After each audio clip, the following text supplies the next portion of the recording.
안녕하세요. 저는 요즘 흔히들 금수저라는 신조어처럼 부모님 덕에 많은 걸 누리고 자랐습니다.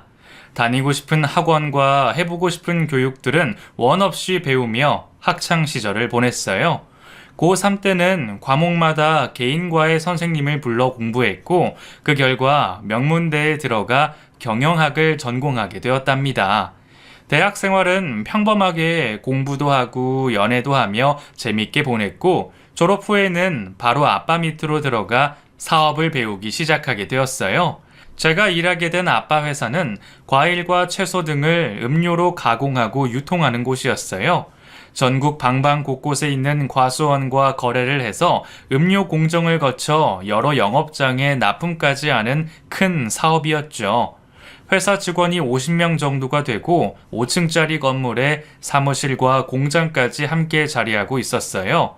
거기서 제가 맡은 일은 식품 매입과 신생 영업장 관리가 주 업무였는데 아빠의 인맥이 화려하다 보니 계약을 성사시키는 게 수월했답니다. 그렇게 직장마저 부모님 덕을 보며 일하게 되었으니 제 인생은 작은 실패도 없었어요. 그래도 저 나름대로 열심히 일해서 새로운 성과를 많이 내게 되었고 아빠와 직원들에게 인정받는 날도 덜어 있었어요. 28살이 되던 해에는 제가 부사장이 되어 책임자로 일하게 되었답니다. 물론 아빠 백이라고 생각하는 게 일반적이죠. 저도 잘 압니다. 하지만 누구보다 먼저 출근해서 일을 시작해 발에 불이 나도록 뛰어다녔고 늦은 밤 마지막에 퇴근하며 열정적으로 일했습니다. 부사장으로 일한 지 석 달이 지났을 때에는 저희 음료식품을 팔아서 영업장을 20곳이나 확보하게 되었어요. 아빠 인맥이 아닌 저만의 노력으로 말이죠. 아빠, 경기 지역에만 20곳과 거래를 텄어요. 모두 번화가에서 홍보만 잘하면 대박을 칠 것 같아요. 그래, 하윤아. 네가 애비보다 낫다. 어떻게 혼자 힘으로 이걸 다 이뤘니? 역시 사업가의 딸이라서 그런지 일하는 게 다르다. 이젠 아빠가 은퇴해도 되겠어. 딸내미 덕이나 보고 놀아야겠다. 아빠도 참, 전 아직 멀었어요. 아빠에 비하면 새내기의 애송이라고요. 하지만 두고 봐요. 내년 상반기에는 더 많은 곳과 거래를 성사시킬 겁니다.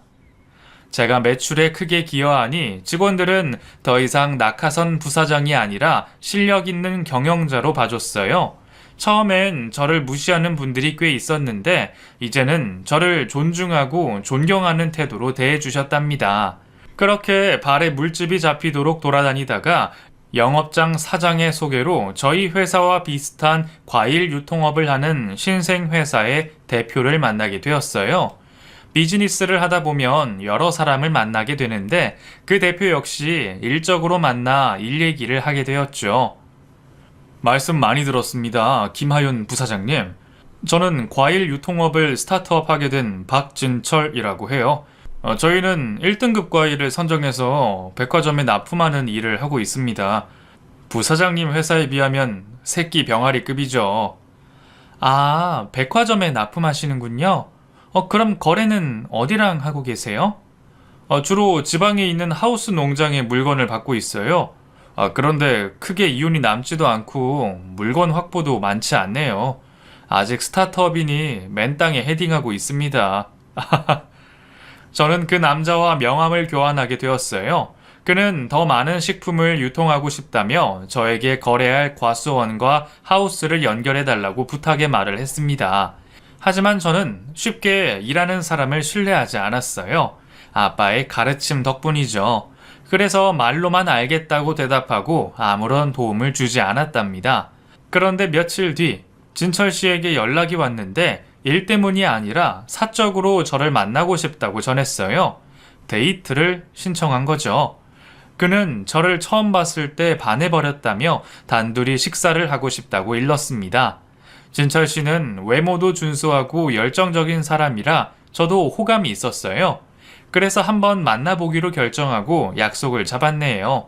이튿날 점심시간에 만난 저와 진철 씨는 초밥집을 가서 배를 채우고 카페에 가서 커피를 마시며 여러 대화를 나눴습니다.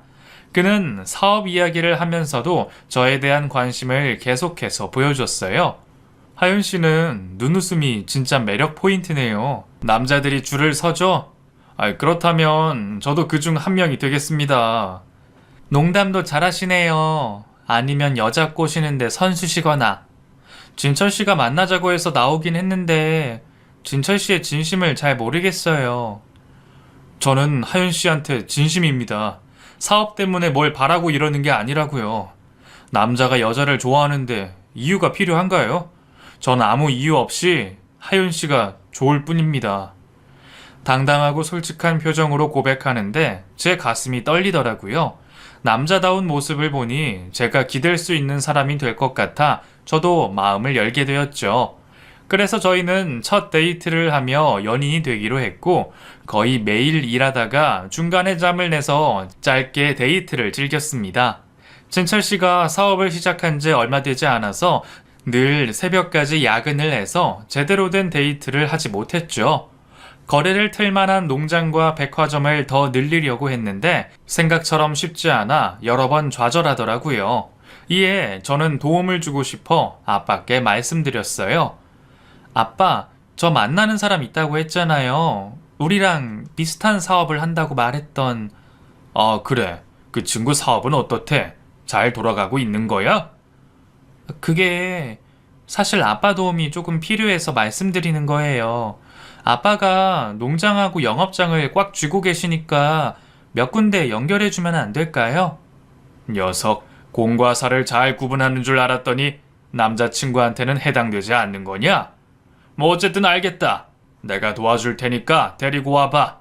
직접 얼굴 보고 파트너가 될 만한 인재인지 확인해 보마. 그렇게 아빠는 진철 씨를 회사로 불렀고 사업에 성공할 만한 사람인지 아닌지 여러 가지 질문을 던지고 말하는 자세와 행동 거지를 살피셨습니다. 그런데 마음에 쏙 들었는지 진철 씨를 만난 지 30분 만에 거래처를 소개해 주겠다고 말씀하셨어요. 그리고 진철 씨는 고개 숙여 감사하다고 했고 앞으로 아빠께 누를 끼치지 않도록 최선을 다하겠다고 말하더라고요. 그래서 진철 씨는 아빠의 도움으로 여러 곳과 계약을 체결했고 사업 매출을 점점 높이기 시작했습니다. 게다가 조금의 여유가 생기니 저와 연애하는 시간이 점점 늘어났네요. 저희는 1년 조금 안 되게 연애를 했고 결혼까지 약속하게 되었습니다. 진철 씨는 앞으로 바빠지기 전에 저와 100년 가약을 맺고 싶다고 고백했어요. 이에 저는 같은 마음이었고 급하게 결혼 준비를 하고 몇 달 뒤 결혼식을 올리게 되었답니다. 저희는 서로가 바쁘다 보니 아이 가질 계획은 한참 뒤로 미뤘어요. 남편이 주어진 일을 잘 해내고 목표를 이루고 시간적 여유가 많을 때 이세를 갖기로 했답니다. 하지만 이를 반대하는 사람이 있었으니 그분은 저희 아빠였어요. 저희가 계획을 말씀드렸더니 손주 보는 게 왜 이렇게 힘드냐며 볼멘 소리를 하셨습니다. 김서방, 자네 목표는 어느 정도고 이루는데 시간이 얼마나 걸리나? 네, 저는 장인어른 회사만큼 사업을 키우고 싶습니다. 제 힘으로 안정적인 가정을 만들고 아이를 가지고 싶습니다. 앞으로 5년 안에 성공하도록 하겠습니다. 뭐? 5년? 그럼 내가 손주를 보려면 5년이나 기다려야 한다는 건가? 자네 욕심은 알겠는데 내 딸과 내 의견도 존중해야 하지 않나? 하윤이는 빨리 아이를 가지고 싶다는데 말이야. 나 역시도 마찬가지고. 자네가 지금 능력이 없는 것도 아닌데 일부러 늦게 아이를 낳을 필요가 있을까 싶네. 그러자 남편이 무릎을 꿇고 앉았습니다. 무슨 말을 하려는지 굉장히 심각한 얼굴이었답니다. 장인어른, 그럼 저 좀 도와주세요. 제가 더 빨리 자리 잡고 성공하도록 지원 좀 해주십시오. 저 자신 있습니다. 장인어른도 아시죠? 누구보다 열정적으로 일하는 저를 말입니다. 그러니 이번에 사업 확장할 수 있게 투자 좀 부탁드릴게요. 그럼 바로 아이를 가지도록 하겠어요. 투자? 그렇게 빨리 성공하고 싶나? 하긴 나도 젊었을 때는 자네와 똑같았지. 사내가 야망이 없으면 뭐 볼 게 있겠나? 그래, 내가 투자를 하지. 그러니까 바로 앉게. 정말이십니까? 장인어른, 감사합니다. 제가 죽는 그날까지 하윤이를 지키고 사랑하겠습니다. 그이는 큰 목소리로 대답하고 저를 사랑스럽게 바라봤어요. 그리고 얼마 뒤 아빠께 투자를 받아 남편의 사무실을 넓은 곳으로 옮겼답니다. 또 직원을 10명이나 더 뽑아서 20명으로 늘었고 아빠의 인맥으로 거래처를 2배 이상 늘리게 되었습니다. 여보, 성공한 기분이 어때? 이제 만족하는 거야? 당신 목표 이상을 이룬 소감을 말해보라고. 그야 내가 잘나서 성공한 게 아닌데 무슨 소감이 있겠어. 다 장인 어른과 당신 덕분에 이 자리까지 올라오게 됐지. 그런데 이제부터 시작이야. 여기서 절대 무너지지 않도록 최선을 다할 거라고. 고마워 여보. 으이그 겸손하긴. 다 자기 능력이 출중하니까 사업에 성공한 거지. 아빠는 물꼬만 터준 게 다라고. 어쨌든 대박 난 거 축하해. 그렇게 남편은 어찌나 바쁘던지 1년 동안 주말까지 일해서 거의 쉬지도 못했어요. 결국 그이는 5년의 목표를 1년 반 만에 일궈냈고 생각했던 것보다 훨씬 많은 매출을 올리며 사업가로 성공하게 되었습니다. 물론 아빠 덕이 있긴 했지만 남편의 노력과 최선이 없었으면 불가능했을 일이었죠. 어쨌든 몸과 마음의 여유가 생긴 남편은 보통 사람들처럼 주 5일을 일하기 시작했고 저와 2세를 갖기 위해 노력했답니다. 하지만 그동안의 스트레스 때문인지 저희에게 아이는 쉽게 생기지 않았어요. 몸에 무슨 문제가 있나 싶어 병원을 찾아가 검사를 받아봤는데 아무런 문제가 없으니 기다리다 보면 좋은 소식이 올 거라고 하더군요. 그래서 저희 부부는 집착하지 않기로 하고 하늘에 맡기기로 했답니다. 그런데 해가 바뀌어도 하늘은 좀처럼 저희에게 선물을 주시지 않았습니다.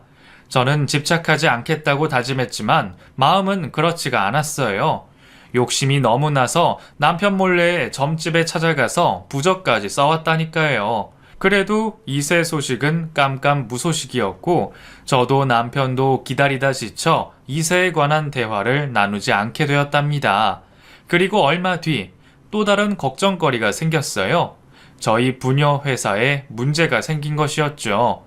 아빠가 중국에 과일 음료를 수출하기 위해 수십억의 돈을 들여 중국에 공장을 설립하고 직원 채용까지 마치고 공정을 시작하려는데 사드 배치가 되면서 모든 게 물거품이 되어버린 겁니다. 아빠 어떡해요? 지금 뉴스에 난리예요. 사드 배치 때문에 중국 사업이 망하게 생겼어요. 그러게 말이다. 이걸 어쩜 좋니? 벌써 투자금이다 뭐다 해서 수십억이나 들였는데 이 사업이 실패하면 지금 우리 회사가 어려워질 것 같아. 아무래도 아빠가 투자자를 구해야겠다. 아빠, 그러지 말고 제 남편한테 말하면 되잖아요. 아빠가 그이한테 투자해준 게 좋게 10억은 넘잖아요. 분명 그이도 도와주겠다고 나설 거예요. 하지만 아빠는 고개를 가로저었습니다. 아니야, 그건 안 돼. 괜히 우리 때문에 김서방까지 타격을 맞으면 안 될 일이야. 나에겐 무엇보다 하윤이 네가 제일 중요해. 아빠는 실패해도 김서방 사업은 지켜서 네 행복을 지켜야 해. 그러니까 아빠가 돈을 빌릴 만한 사람들을 찾아다녀 볼게. 그동안 네가 회사를 지키고 있어. 이럴 때일수록 직원들에게 책임 있는 모습을 보이는 리더가 되어야 한다. 알겠니? 아빠는 돈을 빌려서 수습하려고 해봤지만 몇 날 며칠을 돌아다니며 사람들을 만나봤지만 아무도 아빠께 투자하겠다는 사람이 없었습니다. 게다가 중국에 투자한 돈을 거의 회수하지 못하고 허공으로 날려버리고 말았답니다. 아빠는 이 일로 충격을 받아 쓰러지셨고 회사는 저 혼자 운영해야 했답니다. 저는 적자가 나더라도 기존에 거래하던 곳을 유지하려고 힘썼는데 거래처 사람들은 저의 생각과는 많이 다른 것 같았어요. 아빠가 쓰러지고 회사에 위기가 찾아왔으니 저희 회사와 비슷한 사업을 하는 곳과 손을 잡으며 하나 둘씩 떠나가더라고요. 수십 년을 이어온 인연이라 생각했었는데 회사가 위기를 맞자 뒤도 돌아보지 않았습니다. 그제야 저는 사업이라는 게 돈이 없으면 끝장이라는 걸 깨달았어요. 저희가 아무리 겸손하고 친절하게 대해도 결국은 돈이 없으면 다 쓰잘데기 없는 허울이더라고요. 아빠는 쇼크로 병원에 입원해 기력을 차리지 못하셨고 저 혼자 회사를 살리려고 힘을 쓰다 보니 지쳐버리고 말았답니다. 결국 제 힘으로 해결이 되지 않아 남편에게 부탁하기로 했어요. 그이가 아빠께 도움을 많이 받았으니 이번에는 저희가 도움을 받고 일어서면 되겠다 생각했죠. 여보, 지금 우리 회사 상황 알지? 사드 배치 때문에 수십억을 날리고 말았잖아. 그런데 그 소문을 듣고 거래처들이 발을 빼고 있는 상황이야. 우리가 대금을 지급하지 못할 거라 판단하고 등을 돌리고 있어. 아무래도 당신 도움이 필요할 것 같아. 아빠는 당신한테 손을 벌리지 말라고 했는데 아무래도 안 되겠어. 당신이 20억 정도만 빌려줄 수 있겠어? 회사가 안정을 찾으면 돌려줄게. 그런데 남편의 얼굴이 심상치 않았습니다. 마치 뭔가 불쾌하다는 표정을 짓더라고요. 뭐? 20억? 그 돈이 네 집 개 이름이야? 당신이 돈 달라 하면 내가 내놔야 해? 망해 먹은 건 장인어른인데 왜 똥은 나더러 치우라는 거야? 여보, 왜 그래? 그리고 무슨 말을 그렇게 해? 당신 회사가 누구 때문에 그렇게 컸는데? 그리고 그 정도 자금은 충분히 빌려줄 수 있는 상황이잖아. 장인어른이 나한테 투자 좀 해줬다고 나도 똑같이 하라는 법은 없잖아. 난 내 회사를 위기에 빠뜨릴 생각이 추호도 없어. 그러니까 돈은 다른 데 가서 빌려. 그러게, 괜히 욕심내서 왜 중국에다 돈을 퍼부어? 장인어른이나 말리지 않은 당신이나 한심하다 한심해. 내가 이렇게 될 줄 알았다. 남편의 태도와 말, 그리고 무시하는 발언에 몹시 화가 났습니다. 뭐? 당신 무슨 말을 그따위로 해? 중국 사업은 사드 배치만 아니었으면 성공했을 거라고. 누가 일이 이렇게 될 줄 알았어? 그리고 우리 회사가 위기에 처하니까 바로 선을 긋는 거야? 어떻게 당신이 이럴 수가 있어? 은혜를 입었으면 돌려줄지도 알아야지. 지금 당신 도움 없으면 회사가 부도날 것 같으니까 무조건 도와줘. 저는 당당하게 투자금을 돌려받아야겠다고 전했습니다. 그러자 남편은 그동안 보지 못했던 썩은 미소를 짓더군요. 지금 나한테 명령하는 거야? 그런데 그렇게는 못하겠어. 당신 회사 도와주려다 나까지 떠내려가면 누가 책임질 건데.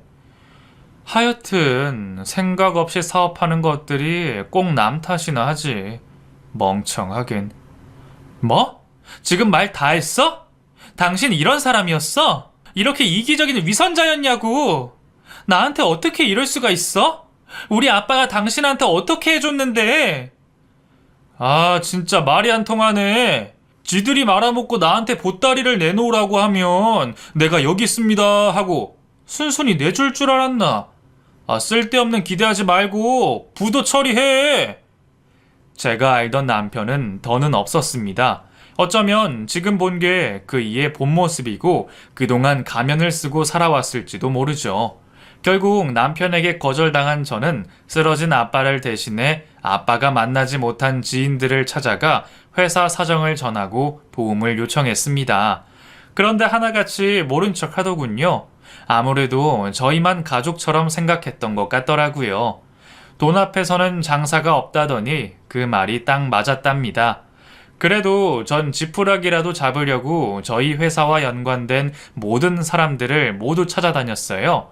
과수원 사장님들과 저희 식품을 판매하는 영업장의 사장님들께 부탁의 말씀을 드렸답니다. 그중 한 사람이라도 저희를 도와줄지도 모른다는 희망을 품은 채 말이죠. 저는 사방팔방을 홀로 뛰어다니며 밥도 제대로 먹지 못하고 잠도 제대로 자지 못했답니다. 하지만 제 노력은 물거품이었고 어느 누구도 제 손을 잡아주지 않았어요. 결국 저는 포기하기로 결정하고 회사를 부도 처리하기로 결론을 내렸습니다. 집에 이 사실을 전했더니 그이는 씩 웃더니 뭔가를 내밀었어요. 바로 이혼 서류였답니다. 도장 찍어. 이제 각자 갈 길 가자. 뭐야 이게? 지금 나랑 이혼하자고? 회사가 망하니까 바로 이혼 서류를 내미네? 당신 나랑 결혼한 게 돈과 배경 때문이었니? 사랑 따윈 없었던 거야? 그걸 이제 알았냐? 야, 나는 너처럼 나대는 여자는 질색이야. 그러니까 이제 그만 찢어지자. 위자료는 두둑하게 줄게. 당신 아빠가 나한테 준 투자금이 있으니까 기꺼이 베풀어 줄게. 행여나 소송할 생각은 하지 마. 만약 덤비려면 대한민국에서 제일 비싼 변호사를 사야 할 거야. 알아듣겠지? 이런 쓰레기와 연애하고 결혼했다는 게 믿어지지 않았습니다. 여태껏 제가 알아온 겸손하고 착한 남편은 모두 가짜였던 겁니다. 저는 회사 일로 머리가 터질 것 같아 남편과 법정 가서 싸울 정신이 없었어요. 그래서 그의 말대로 이혼 서류에 도장을 찍고 5억 원의 위자료를 받고 끝내버렸답니다. 남편과 갈라서고 제 짐을 싸서 친정으로 가자 아빠가 무슨 일이냐고 물으셨어요. 하윤아, 이게 무슨 일이야? 이 짐가방은 다 뭐냐? 아빠, 미안해요. 나 이혼했어요. 그 자식이랑 헤어졌어. 이혼? 왜? 김서방이랑 무슨 문제가 있던 거니? 아빠, 나 완전히 속았어요. 그 인간 완전 쓰레기였다고요. 우리 회사가 망하니까 바로 이혼 서류를 꺼내더라니까요. 나랑 결혼한 건 순전히 돈 때문이었대요. 제 말을 들은 아빠는 이마를 짚으시며 한숨을 내쉬셨고 뭔가 결심이라도 하셨는지 옷을 챙겨 입으셨습니다. 아빠, 어디 가려고? 설마 그 인간한테 가려는 거야? 가지 마. 상종할 인간이 아니야. 아니, 꼭 봐야겠어. 그 놈이 어떤 놈인지 내 눈으로 똑똑히 봐야겠다. 몸도 안 좋은 아빠가 집을 나서자 저 역시 따라갈 수밖에 없었어요. 이혼한 남편에게 험한 꼴을 당할지도 모르니 제가 옆에 있어야겠다고 판단했죠. 이윽고 전남편 집에 들어간 아빠는 다짜고짜 전남편의 멱살을 잡으셨습니다. 너 뭐 하는 놈이야? 정말 내 회사가 망해서 내 딸이랑 이혼한 게냐? 내가 너한테 어떻게 해줬는데? 네가 사업에 성공한 게 네가 잘나서 그렇게 된 줄 알아? 넌 내가 아니었으면 구멍가게에서 빌어먹고 살 놈이었다고? 아, 뭐야. 부녀가 쌍으로 와서 뭐 하는 짓이야. 하는 짓이 이렇게 무식하니 회사를 말아먹지. 거짓골 주제 장인 행세하려고 찾아온 거야? 이거 놔 노인네야. 그이가 아빠를 밀치자 바닥에 넘어지셨습니다. 아빠, 괜찮아요? 당신 뭐 하는 짓이야? 아, 누가 먼저 멱살을 잡으래? 아, 둘 다 꼴값 떨지 말고 여기서 나가. 내 집에서 꺼지라고. 전 남편의 실체를 알게 된 아빠는 경고의 말을 전했습니다. 김진철, 너 내가 누군지 모르는 모양인데 지금 이 순간을 후회하는 날이 올 거야. 내가 널 패가 망신하게 만들어주마. 또 헛소리네. 투자 조금 하고 거래처 몇 군데 뚫어준 걸 가지고 어지간히 울고 먹네. 내 회사는 내가 일궈낸 거라고. 아직도 지가 잘난 사장님인 줄 아나. 아, 재수가 없으려니까. 거지 같은 부녀가 어디서 주제 파악 못하는 건 아주 판박이네. 패가 망신이든 복수든 얼마든지 해보라고. 당신은 이 바닥에서 끝이야. 내 발끝에도 쫓아오지 못하는 패배자라고. 알겠냐? 주제도 모르고 자존심만 그득한 한심한 노인네야. 전 남편의 막말에 화가 솟구쳐서 따귀를 날리려고 손을 날렸습니다. 하지만 그 자식이 제 손목을 잡아채서 실패하고 말았죠. 이건 와! 무식한 짓 그만하랬지? 봐주는 것도 정도가 있다. 여기서 한마디만 더 하면 경찰에 신고할 테니까 입 닥치고 꺼져! 결국 이렇다 할 복수를 하지 못하고 아빠와 그 집에서 나왔습니다. 그렇게 저와 아빠의 인생은 처절하게 무너져 버렸죠. 하윤아, 아빠 때문에 네가 험한 꼴을 당했구나. 정말 미안하다. 내가 욕심을 내는 바람에 이 지경이 되어버렸어. 너한테 면목이 없다. 아니에요. 이제야 저 인간의 본 모습을 알았으니까 이제라도 이혼한 게 천만다행이에요. 아빠 건강부터 챙겨야 해요. 그래야 나중에 재기할 수 있잖아요. 그래, 그러자꾸나. 이 못난 애비가 망쳐놓은 걸 다시 돌려놓으려면 시간과 힘이 들겠지만 하윤이 너와 함께면 할 수 있을 것 같구나. 하윤아, 움츠린 개구리가 멀리 뛴다는 말 들어봤지? 우린 잠시만 움츠려 있자. 그리고 아주 멀리 뛰어보는 거야. 저와 아빠는 언제가 될지 모르지만 꼭 재기하기로 손가락 걸고 약속했습니다. 그렇게 석 달을 쉬면서 아빠와 여행도 다니고 외식도 자주 하고 기분 전환을 많이 했습니다. 괜히 집에만 있으면 속만 썩으니 좋은 걸 보고 좋은 생각을 많이 했답니다. 그리고 나서 저희 부녀는 바로 사업 구상에 들어갔어요. 아빠는 그동안 거래했던 사람들이 등을 돌렸으니 다른 아이템으로 해야겠다며 여러 가지 의견을 내놓으셨습니다. 우리가 그동안 음료 제작을 해왔으니 과일과 채소 말고 다른 거로 도전하는 게 제일 좋을 것 같다. 내가 생각해본 것 중 제일 가능성이 있는 건 홍삼인 것 같다. 하윤이 네 생각은 어떠냐? 홍삼이요? 좋긴 하죠. 그런데 홍삼 만드는 회사가 한둘이 아니어서 경쟁력이 어마어마할 텐데 괜찮을까요? 어떤 종목이든 경쟁이 있기 마련이야. 이 아빠가 촌놈이다 보니 시골 농부들과 거래하는 것 말고는 방법이 없어. 그래서 그중 홍삼 농장을 운영하시는 지인이 몇 명 있어서 그쪽으로 연결해보는 게 좋을 것 같아. 좋아요. 아빠의 감이 홍삼으로 좁혀졌으면 그렇게 하도록 해요. 하나부터 차근차근 해보자고요. 저희는 다음 날 시골에 있는 홍삼 농장을 찾아갔어요. 그곳 사장님은 아빠와 고향 친구였고 저희를 환대해 주셨답니다. 홍삼즙을 직접 유통하고 계셨는데 잘 팔리지 않아 가격을 낮춰서 파는 바람에 마진이 적다고 하셨어요. 그래서 저와 아빠가 마케팅을 해서 큰 수익을 보장해 드리겠다는 조건으로 동업을 제시했답니다.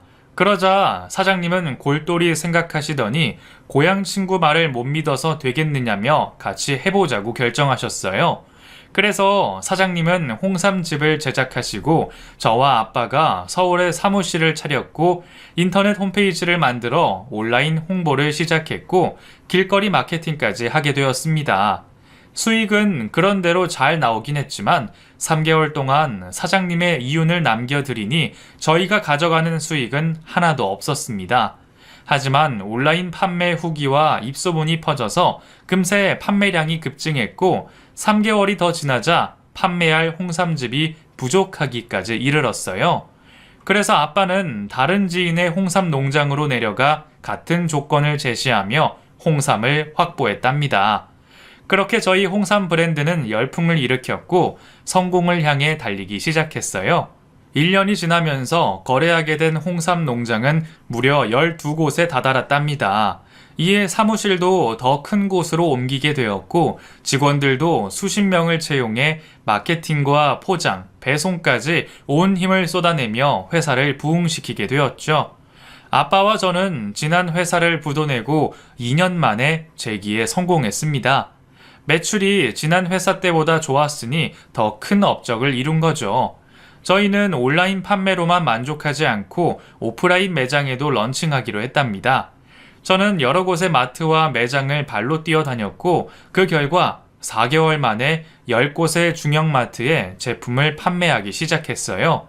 또 저희가 영입한 영업사원들의 방문 판매까지 이루어져 입소문이 더 멀리 퍼져나갔고 나중에는 해외에 거주하는 교포들에게도 주문이 들어왔답니다.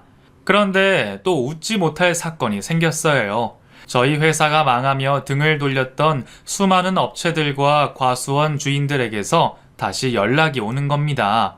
재기에 축하한다는 말을 전하고 자기들과 다시 거래하는 게 어떻겠냐고 하더군요. 저는 그 사람들이 너무 미워서 싫다고 했는데 아빠의 생각은 저와 달랐습니다. 하윤아, 사업하다 보면 등을 돌리기도 하고 다시 손잡기도 하는 거야. 사람을 미워하면 사업에 성공할 수 없어. 지금 상황도 그렇잖아. 우리가 홍삼 사업에 이어서 다시 과일 음료까지 더하면 회사가 어떻게 되겠니? 그야 더 커지겠죠. 저도 알아요. 그렇지만 바로 그거야. 우리는 사업을 하는 거지 친목회를 하는 게 아니잖아. 따지고 보면 그 사람들 입장에선 현명한 선택을 한 거라고. 그러니까 그 사람들을 이해하고 다시 거래하도록 하자. 저는 대학교에서도 배우지 못한 걸 아빠께 제대로 배웠습니다. 제가 아빠라면 등을 돌리고 배신한 거래처들을 다 쳐냈을 텐데 아빠는 달랐어요. 괜히 성공한 사업가가 아니었답니다. 그래서 저희는 홍삼뿐만 아니라 과일 음료와 채소 음료를 이어서 제작했고 어느새 80명이 넘는 직원들이 사무실을 가득 메웠습니다. 그리고 또 변한 게 있다면 아빠가 이전보다 더 건강해지셨고 제가 더 지혜로워졌네요. 그런데 저와 아빠에게는 해결해야 할 일이 하나 남아 있었습니다. 여러분도 예상하셨죠? 바로 전 남편과 끝장을 보는 거였죠. 아빠가 2년 전 경고를 했듯이 그를 무너뜨리기로 계획을 세웠답니다. 아빠는 그동안 등을 돌렸던 과수원 주인들과 음료 납품하던 업체들을 일일이 찾아다녔고 여전히 전 남편과 거래하고 있다는 걸 확인했고 저희 회사와 거래하는 조건으로 전 남편과의 거래를 끊도록 했습니다. 거래처 사장들은 당연히 마진이 많이 남는 저희 편에 서게 되었죠. 그렇게 몇 달이 지나자 거래처 사장들에게서 전 남편 사업에 대한 소식을 전해 들었는데 아빠의 인맥이 거의 다 빠지니 부도까지는 아니지만 매출이 떨어져 직원을 대폭 줄였다고 했습니다. 저와 아빠는 거기서 만족하지 않고 고향 친구인 검사를 찾아갔어요. 환대해 주시는 부장 검사이자 아빠 친구분은 저희 말에 귀를 기울여 주셨습니다.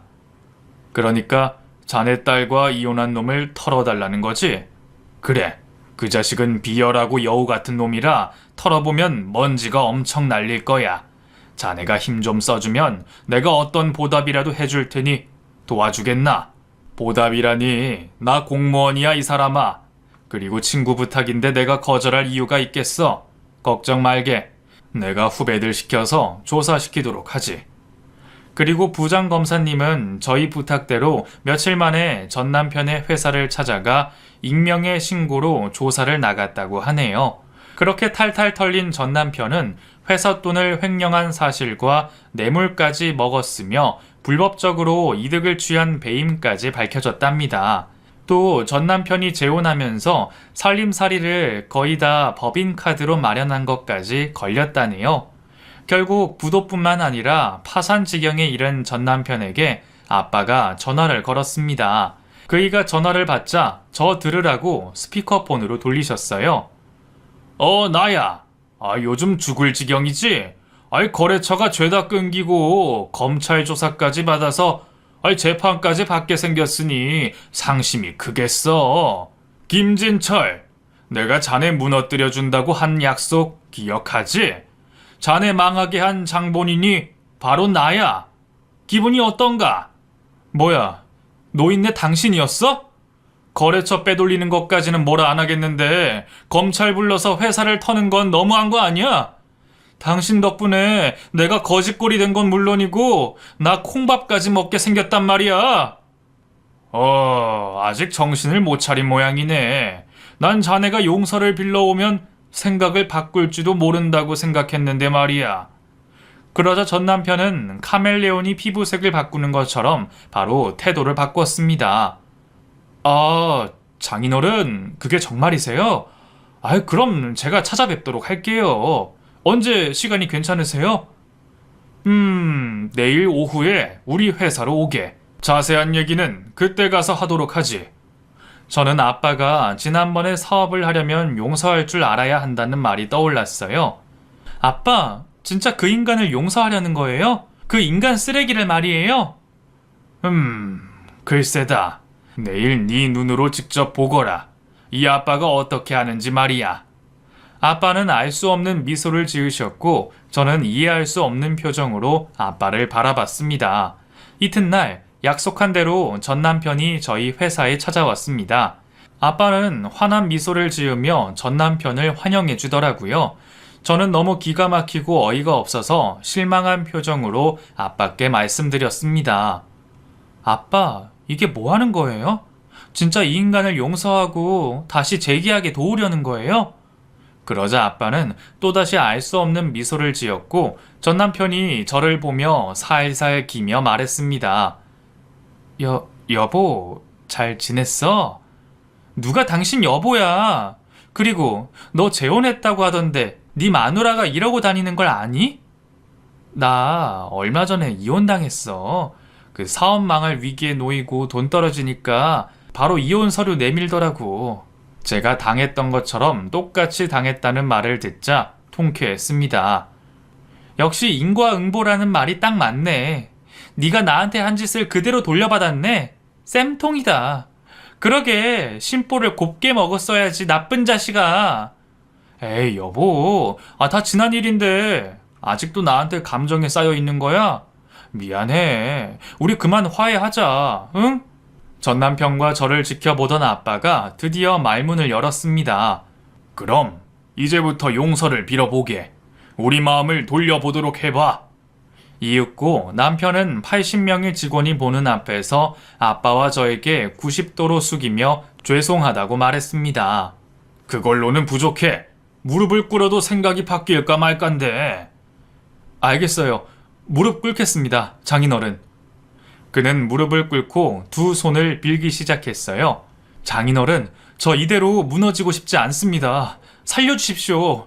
넓은 아량으로 용서해 주시면 죽는 그날까지 충성을 바치겠습니다. 그리고 하윤아, 내가 너에게 했던 막말과 막되먹은 행동 모두 잘못했어. 진심으로 미안해. 아빠는 제 눈치를 보며 턱짓을 하셨어요. 무슨 의미인가 했더니 뺨이라도 날리라는 것 같았죠. 그래서 전 분노를 담아 따귀를 날렸습니다. 전 남편은 옆으로 넘어졌고 볼을 잡으며 오뚜기처럼 다시 무릎을 꿇었어요. 이제 된 겁니까? 검찰 조사 물려주실 건가요? 제 회사 부도 막아주세요. 제발 저 좀 살려주세요. 뭘 물려달라고? 검찰 조사? 이 사람아, 내가 무슨 힘으로 검찰을 조종하겠나? 가서 벌을 달게 받아. 그리고 자네 사업은 재기 못할 거야. 내가 죽는 그날까지 널 짓밟아 줄 거니까 말이야. 나는 그걸 말해주려고 부른 거라고. 뭐라고요? 제가 용서를 빌러오면 생각을 바꾸신다고. 아니, 생각을 바꿀지도 모른다고 했지. 그런데 생각이 안 바뀌네. 거짓골이 된 주제 바라는 게 많구만. 그냥 접신물에 코를 박든지 감옥 가서 콩밥 먹고 살든지 해. 요즘 교도소 밥이 아주 잘 나온다고 하던데 가서 나랏밥 실컷 먹고 나오게나. 하하하하하. 그제야 알았어요. 아빠는 전 남편을 용서가 아닌 농락을 하려고 부른 걸 말이죠. 아빠의 웃음에 80명의 직원들이 따라 웃었습니다. 저 또한 따라서 웃었네요. 이윽고 전 남편이 벌떡 일어나 아빠의 멱살을 잡으려고 달려드는데 저희 회사 직원들이 몰려들어 전 남편을 제압했고 회사에서 쫓아내버렸답니다. 그렇게 시원한 복수가 끝이 나버렸어요. 전 남편은 결국 재판을 받게 되었는데 수억의 벌금을 내지 못해 감옥에 가게 되었답니다. 무슨 일이든 옳은 이치로 돌아간다는 사필 규정이 이럴 때 쓰는 말 맞죠? 어쨌든 징역을 가게 된 전 남편은 몇 년 동안 감옥에서 썩게 되었네요. 저희 아빠지만 정말 대단하다고 다시금 깨달았습니다. 그리고 저는 아빠와 일을 열심히 하며 지내다가 새로운 인연을 만나게 되었습니다. 전 남편을 무참히 밟아주신 부장 검사님의 아들을 소개받았어요. 그 남자도 이혼해서 돌싱이 된 지 얼마 되지 않았다고 하더라고요. 김 대표님께 말씀 많이 들었어요. 제가 사진을 보고 따님을 소개해달라고 부탁했습니다. 실례가 됐다면 죄송하고요. 실례라뇨. 저한테 관심 주신 것만으로도 너무 감사한걸요. 그리고 저희는 이혼에 대한 대화를 나눴어요. 제가 어떻게 이혼했는지 구구절절 말해주었고 그 남자 역시 이혼 사유를 밝혔습니다. 네, 저는 중매 결혼을 했어요. 조건 맞는 사람과 사랑 없는 결혼을 한 거죠. 그런데 하윤 씨처럼 저도 사업 부도 위기를 크게 맞은 적이 있었어요. 그러니까 전처가 바로 이혼 서류를 꺼내더군요. 조건에 맞지 않게 되니까 망설임도 없이 갈라서자고 하더군요. 그때 전처 얼굴이 잊혀지지가 않아요. 저를 남편으로 보는 게 아니라 돈 버는 기계로 보는 것 같았다니까요. 그래서 저도 쉽게 이혼 도장을 찍게 됐죠. 그럼 우린 똑같은 상황으로 이혼한 동지네요. 하여튼 사람이 제일 무섭다는 말이 진짜 맞는 것 같아요. 그런데 우진 씨는 무서운 사람 아니겠죠? 제 물음에 우진 씨는 피식 웃으며 그런 걱정은 하지 말라고 하더군요. 그리고 저에게 사귀고 싶다며 고백했답니다. 그리고 시간이 조금 흐른 지금의 저는 우진 씨와 연애 중이랍니다. 아직은 결혼까지는 생각하지 않고 있어요. 아무래도 한 번의 실패를 겪었으니 재혼에 신중할 수밖에 없더라고요. 아빠와 우진 씨 아버님인 부장검사님은 하루빨리 결혼해서 손주를 보고 싶다고 난리를 치고 계시답니다. 저희 사업과 사랑, 배신과 복수의 이야기는 여기서 그쳐야겠네요. 그래도 마지막은 해피엔딩이니 응원의 한마디를 남겨주시면 진심으로 힘이 날 것 같습니다. 그럼 이만 물러갈게요. 경청해주신 분들께 진심으로 감사드려요.